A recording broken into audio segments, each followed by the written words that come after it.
What you are hearing is from a video called A Day in the Life of the 1989 NSF Net. It was posted on YouTube by Hans Werner Braun in 2020. You heard from Hans Werner in the previous episode. This video is actually why I wanted to talk to him in the first place. It starts with Hans Werner, who's holding the camera, taking the elevator up to the NSF Net offices with his then 8-year-old daughter, Karen. Hans Werner is walking Karen through the dreary office, filled with computer terminals and whiteboards scribbled with notes. It's hard to hear the conversations Karen has with her dad's coworkers because of the constant hum of computers. Gee whiz. Where'd you get that nice toy? Karen, at this point, is perched on a desk next to her dad's workmate. She's got her light brown hair in two slightly lopsided pigtails. Just like I used to wear my hair when I was a young girl playing with the dollhouse my dad built me after he retired from managing the Arpanet. My daughter Elizabeth now wears her hair in the same style of lopsided pigtails that I try to make every morning. Do you have some of those at home? I have one, but bigger. Oh, you got the big ones? The whole video just confirms everything I've been told about daily life working and networking from our computer freaks. The mess of wires, the nerdy chatter, the prevalence of handlebar mustaches. They even gather in a conference room at one point, grab cans of Coke from a case sitting on the table, and help themselves to slices of pizza. What's all the black stuff? I hate it. Veggie. What'd you say? All the possible vegetables you put on it? Where's the plates? Hey, come back. Pizza. Why didn't you order any cheese pizzas?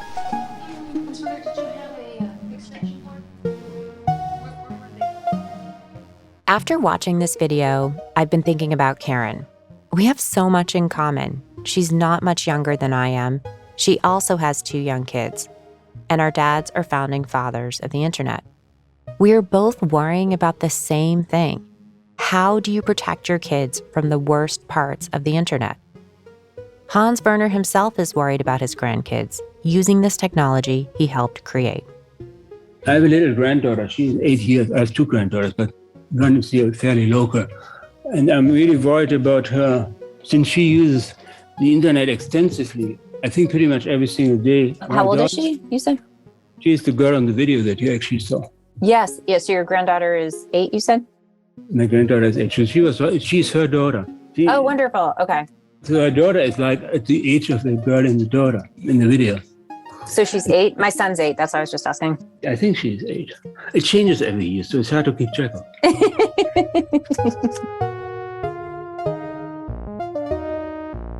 I've been talking for months to my father's coworkers and contemporaries about what they did and what they intended.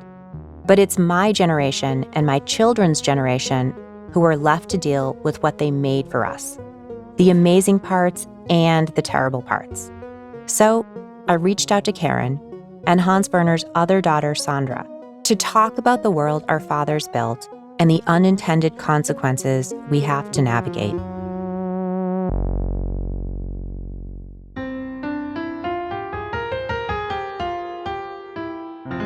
This is Computer Freaks from Inc. magazine. I'm Christine Haughney Dare-Bryan. Chapter 6, Unintended Consequences.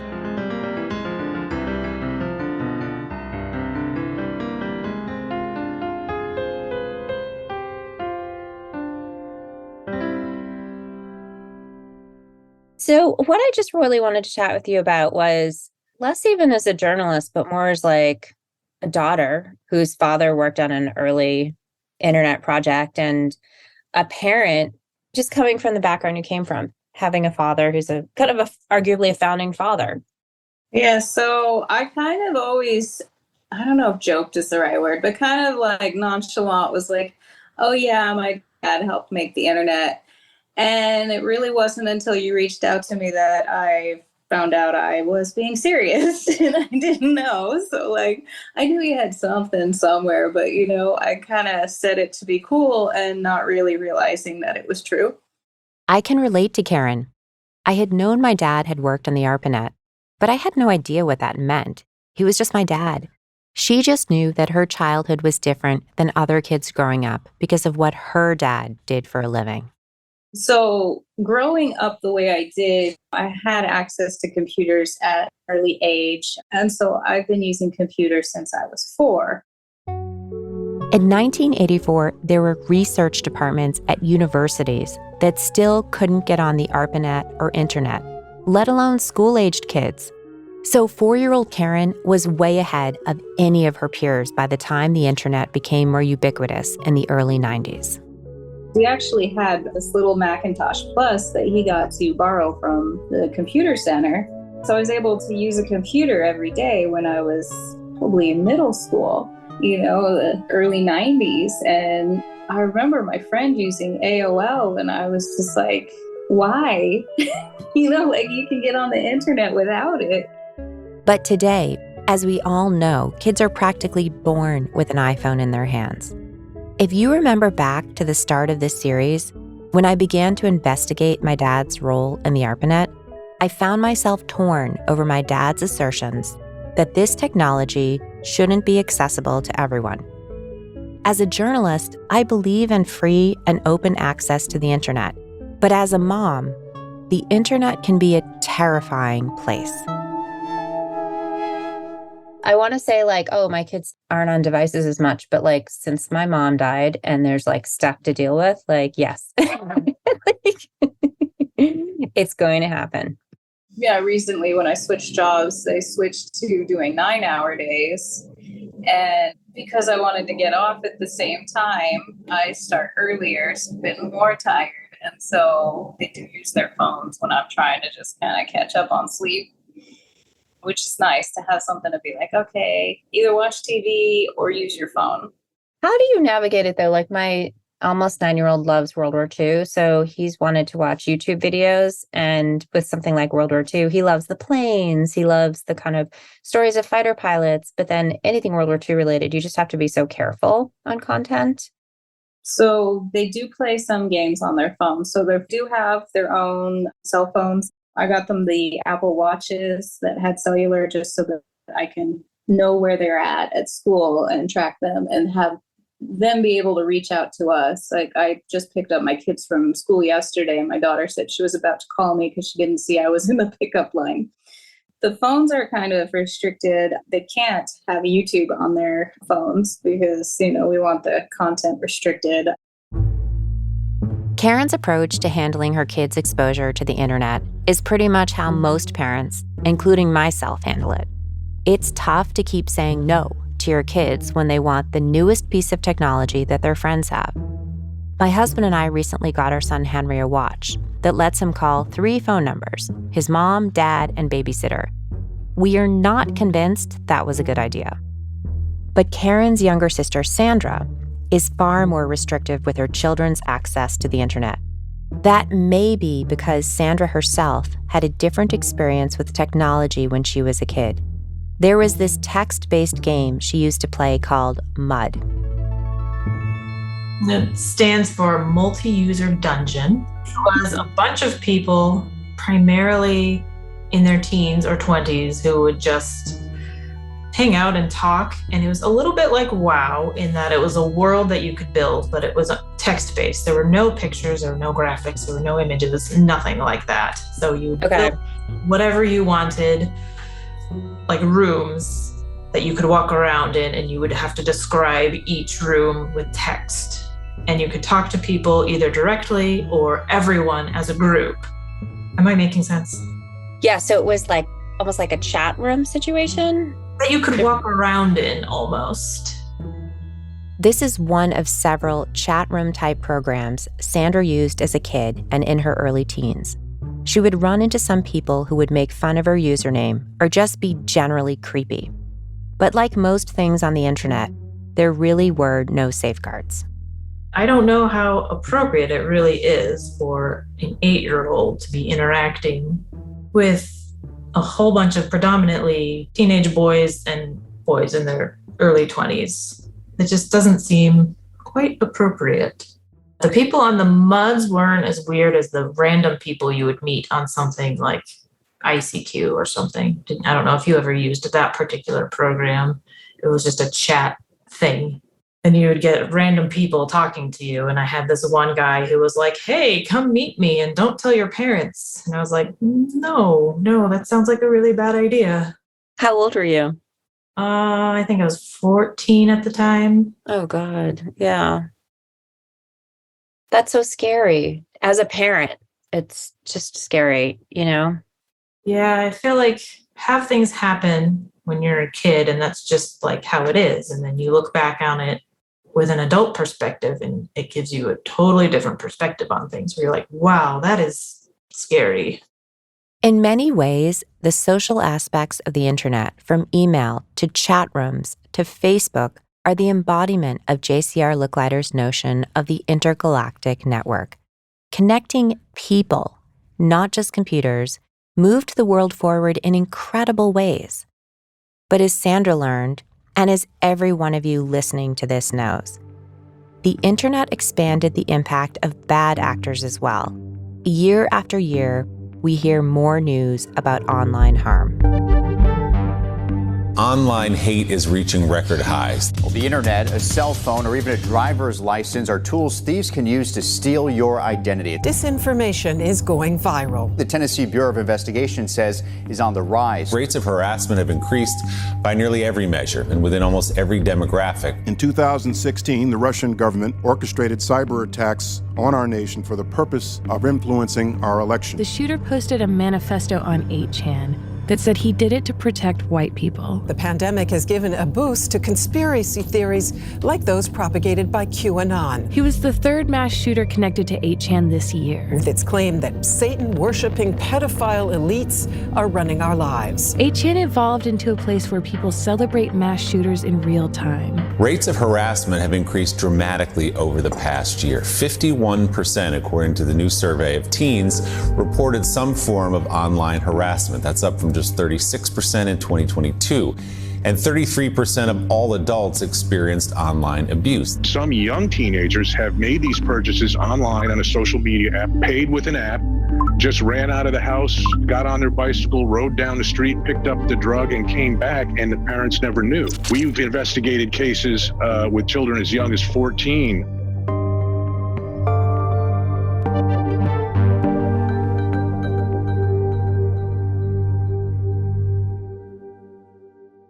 We've spent the last 6 episodes unpacking the amazing history behind the founding of the internet.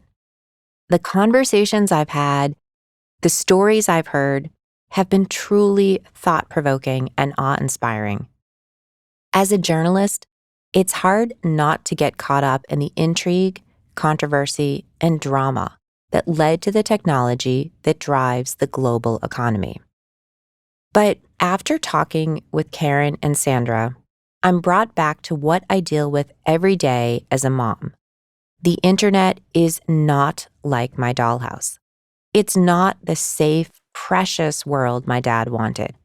It's the internet my dad feared, and why I started investigating this story in the first place. Did the founding fathers of the internet get it wrong? And could they have done more to safeguard against the inevitable harms like harassment, disinformation, and hate speech? Do you ever blame your father for the world he helped create? No. I don't feel like he's responsible for other people's choices. Yeah, that's fair. What was provided was a valuable tool, and a tool can be used in a good way or it can be used in a bad way, and I don't see him as responsible for that. I feel like a lot of good things came from the internet too. Of course, a lot of good things came from the internet. But like a lot of you listening, I'm frustrated that I have to juggle these burdens every single day. So after the break, I'm going to ask the founding fathers of the internet what they think of their legacy and these unintended consequences.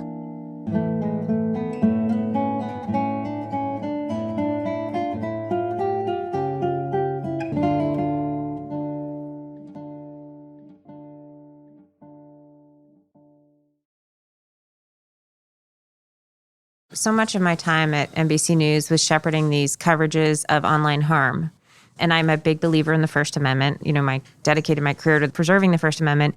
But I did see that when you edit enough pieces about children buying drugs on Snapchat and dying, or cyberbullying, it did make me wonder if things could have been done differently in the early days. But remember, when you're talking about Snapchat and Facebook and all of that, you're talking about something that probably happened in the 2000s and beyond. That's Bob Kahn, who you've heard over the last few episodes. Bob, along with Vint Cerf, are probably the two people most responsible for the foundations of the internet. Bob is a really impressive person who deserves a bigger place in history. But I'll be honest, I wanted to hear some accountability, which may be unfair to Bob. As we've explained in this series, there are hundreds or more people who had a hand in building the internet. This is especially true as the internet got bigger and bigger. The internet as a whole really became widespread accessible in the early 1990s.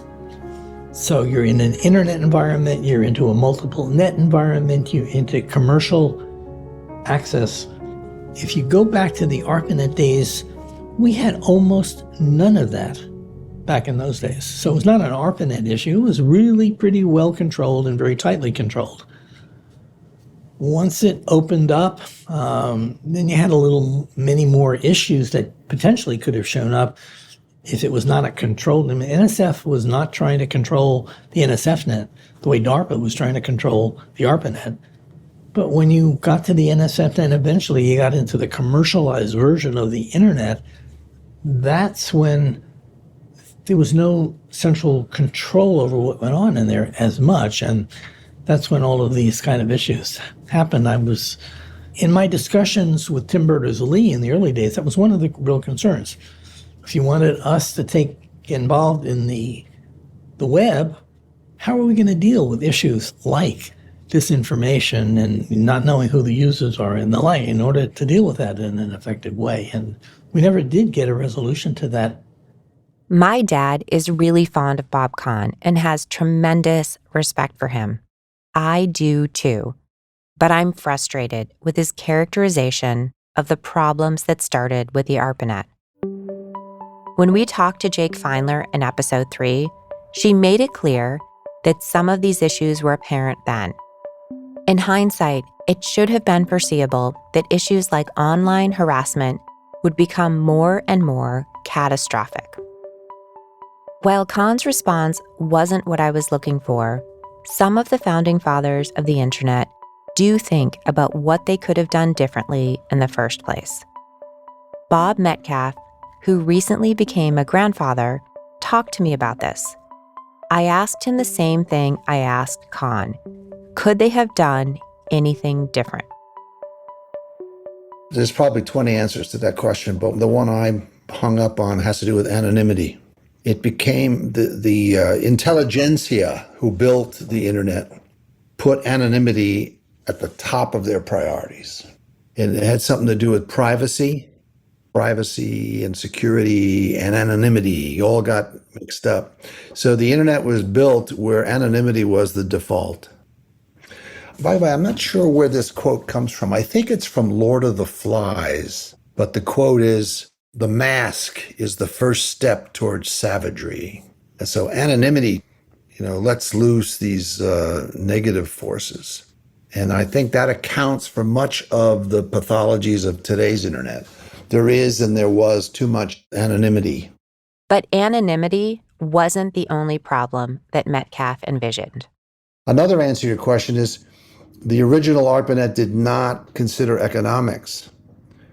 How would this network be built? Who would pay for it? There were some people, of course, who wanted it to be free, which is really cheap. And there's some people who wanted a subscription model. And then these two lawyers in Arizona started advertising on the Arpanet.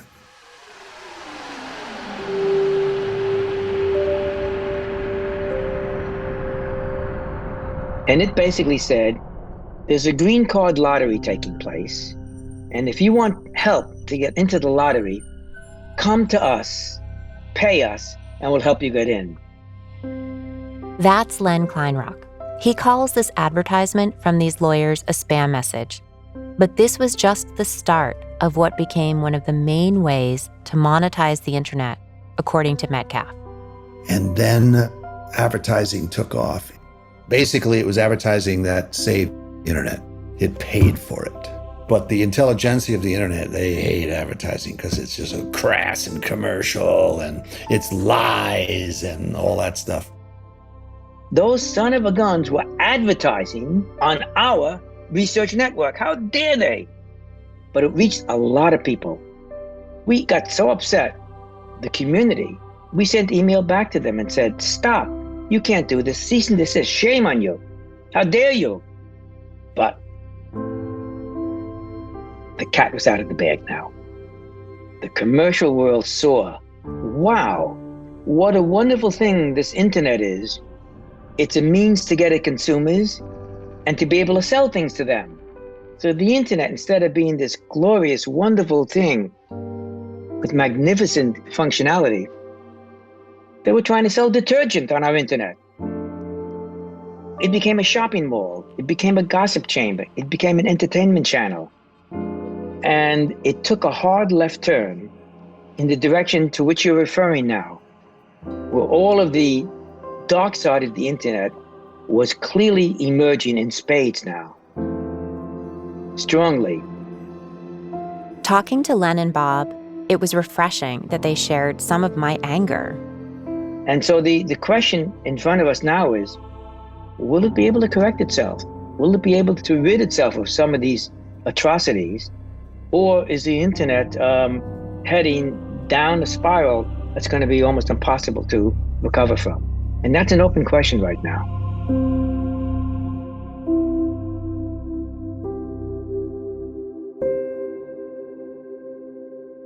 The cynical take would be that the problems of the internet are too far gone, that we have been in a spiral that can't correct itself.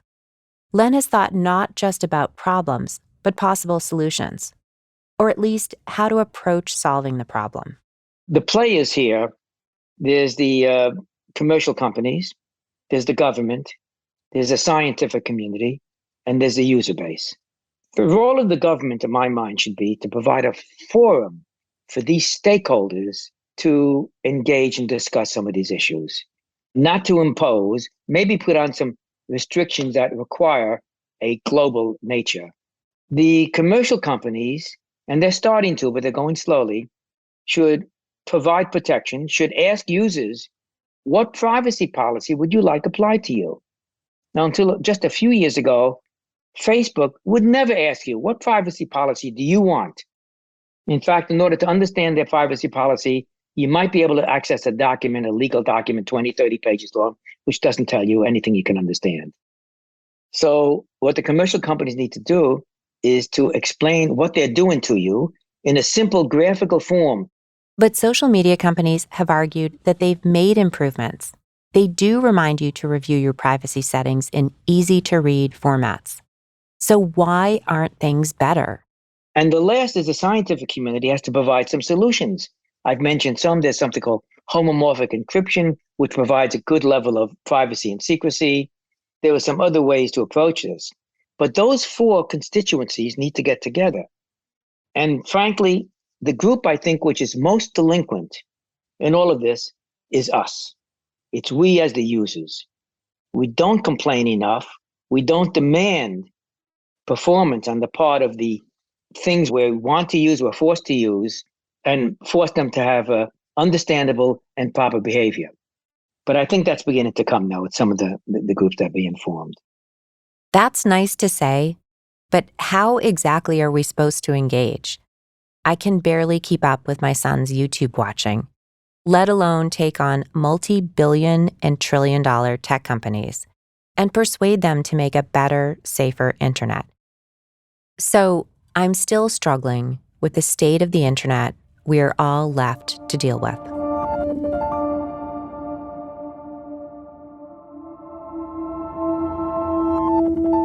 It may sound like a strained comparison, but how overwhelmed I feel about the state of the internet is like how I feel about the situation with my dad. I sometimes find myself just wishing things were different, but they aren't. So for the most part, I have just kept my head down and gotten on with sorting out what my father left me.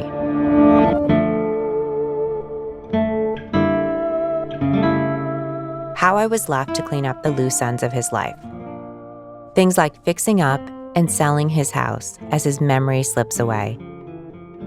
I've surprisingly survived all of that.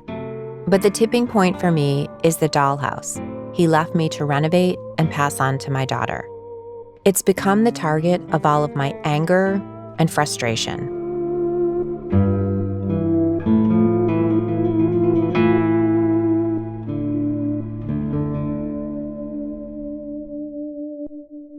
I started this series telling you about this amazing dollhouse my dad built for me that I loved to play with as a child and then abandoned.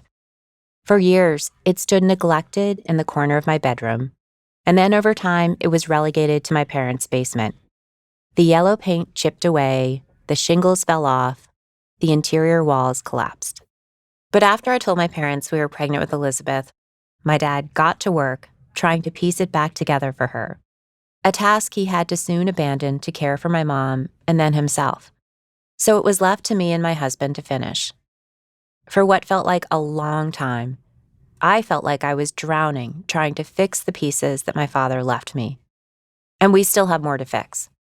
But it's back to a place where my daughter can play with it and build her own world with it, just like I did when I was a kid. What's going on right now? What are the dollhouse people doing? Some of the dollhouse people are sleeping and some are reading. What are they reading?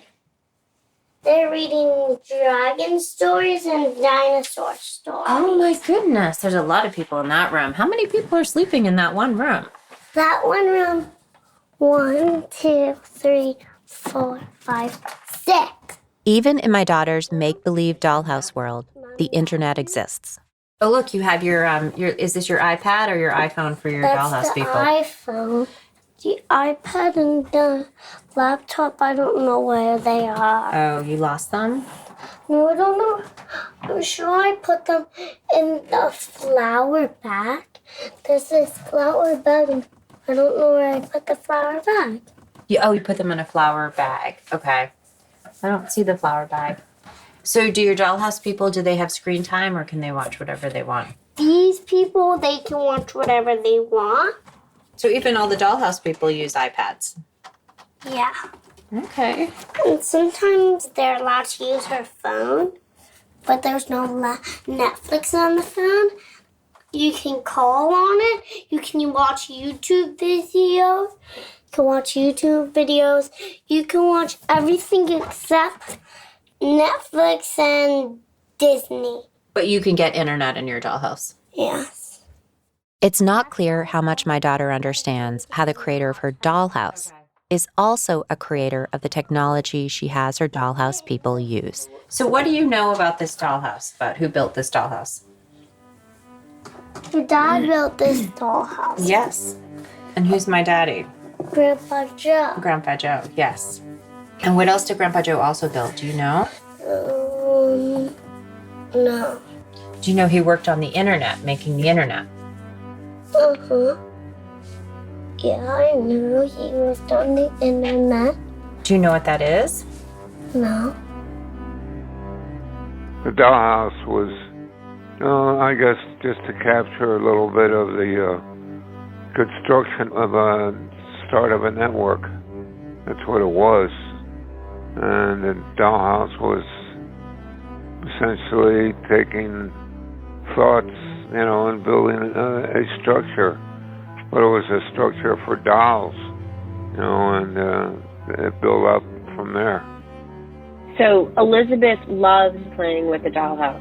She plays with it every single day. Great. That's what I want to see. I want to get out of here and see that.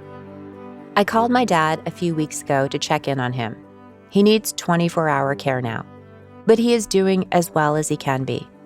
And one thing that seems to comfort him is to talk about the dollhouse.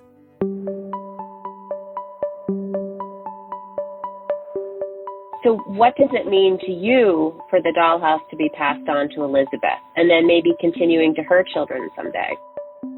I think it's great. I think that it's great that she's building upon that dollhouse. And it's growing and it becomes bigger and bigger. It's not going to be a full dollhouse, but it'll be something that she can build upon and create other dollhouses maybe, and build that into something that she can enjoy and maybe her kids can enjoy too. My dad has reached a point in his decline that he can't separate the Arpanet and the dollhouse in his mind. They are both projects he is incredibly proud of making. For that reason, he wants them both to be cherished and protected. I just think it's interesting that you were worrying about what could happen to the Arpanet long before anyone else was. You were worried about computer freaks. You were worried about people using it for bad things. Yeah, that's what I was worried about, but it came out okay. It's surprising that it did, but it did come out okay, and I'm glad that and others like what happened to it.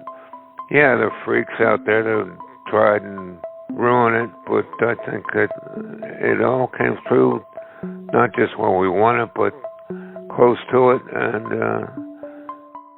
it built upon a magnificent thing.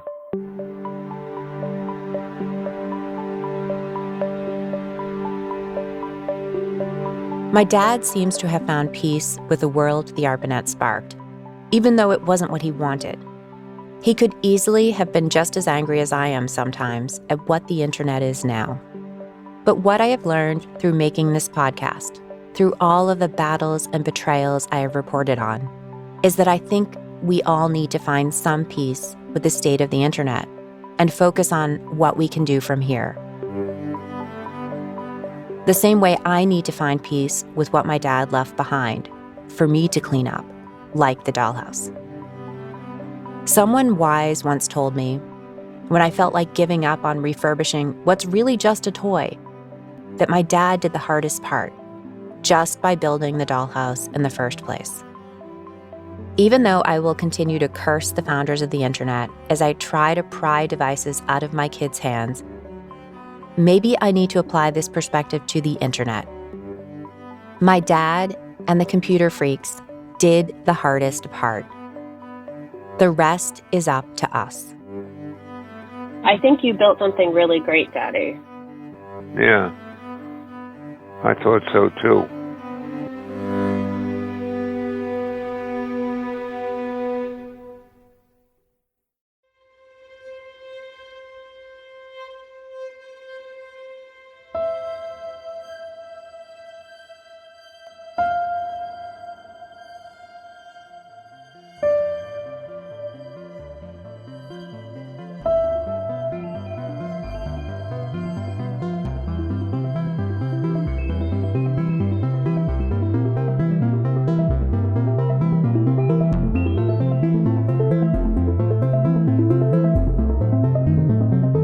Computer Freaks is a production of Inc. magazine.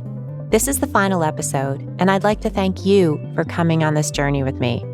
I'd especially like to thank everyone who spoke to us for this series, who both worked on the Arpanet and who had recorded its history.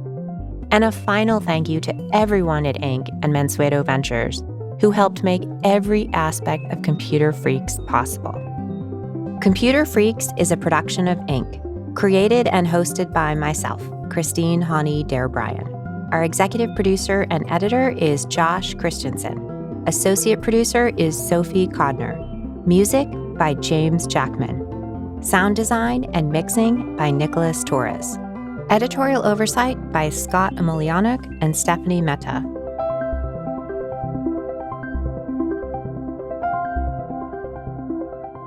Computer Freaks is dedicated to my dad, Major Joseph Haughney.